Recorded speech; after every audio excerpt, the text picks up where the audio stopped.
వాతావరణ మార్పుల కారణంగా భారత్లోని తీర ప్రాంత నగరాలకు రానున్న కాలంలో భారీ ముప్పు పొంచి ఉందా? ముంబై, విశాఖపట్నం, కోచి, మంగళూరు లాంటి నగరాల్లో కొంతమేర భూభాగం సముద్రంలో మునిగిపోనుందా? ఈ నగరాల్లో సముద్ర మట్టాల స్థాయిలు భారీగా పెరగనున్నాయా? అవుననే చెబుతోంది బెంగళూరుకు చెందిన centre for study science, technology and policy.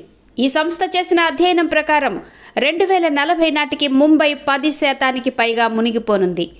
వాతావరణ మార్పులతో సముద్ర మట్టాల స్థాయిలు పెరగడమే ఇందుకు కారణమని తెలిపింది. గోవా రాజధాని పనాజీ కూడా 10% భూభాగాన్ని కోల్పోనుంది. కోచి, మంగళూరు, విశాఖపట్నం, ఉడిపి, పూరి నగరాలకు ముప్పు పొంచి ఉందని ఈ అధ్యయనం తెలిపింది.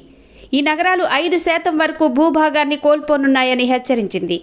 చెన్నై, ముంబై, తిరువనంతపురం, కోచి, మంగళూరు, విశాఖపట్నం, కోజికోడ్, హల్దియా, పనాజీ, కన్యాకుమారి, పూరి, ఉడుపి, పారాదీప్, తూత్తుకుడి, యానాం నగరాలను ఈ సంస్థ తన అధ్యయనానికి ఎంచుకుంది.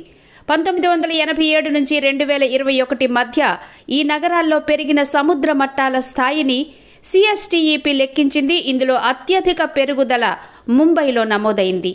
తర్వాతి స్థానాల్లో హల్దియా, విశాఖపట్నం, కోచి, పారాదీప్, చెన్నై ఉన్నాయి. మధ్యస్థాయిలో కర్బన ఉద్గారాలు విడుదలైతే 2100 నాటికల్లా ముంబైలో 76.2 సెంటీమీటర్లు, పనాజీలో 75.5 సెంటీమీటర్లు, ఉడిపిలో 75.3 సెంటీమీటర్లు, మంగళూరులో 75.2 సెంటీమీటర్లు, కోజికోడ్లో 75.1 సెంటీమీటర్, కోచిలో 74.9 సెంటీమీటర్లు, తిరువనంతపురంలో 74.7 సెంటీమీటర్లు, కన్యాకుమారిలో 74.7 సెంటీమీటర్లు సముద్ర మట్టం పెరగనుంది. సిఎస్టిఈపి తన అధ్యయనంలో 2040 నాటికల్లా ముంబై, యానాం, తూత్తుకుడిలో 10% పైగా సముద్రంలో కలిసిపోనుందని పేర్కొంది.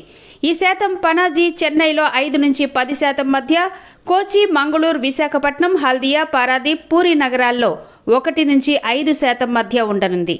కర్బన ఉద్గారాల శాతం భారీగా పెరిగితే 2100 కల్లా సముద్రంలో కలిసిపోయే భూమి శాతం ముంబై కంటే మంగళూరు, హల్దియా, పారాదీప్, తూత్తుకుడి, యానాంలో ఎక్కువగా ఉంటుందని అధ్యయనం తెలిపింది.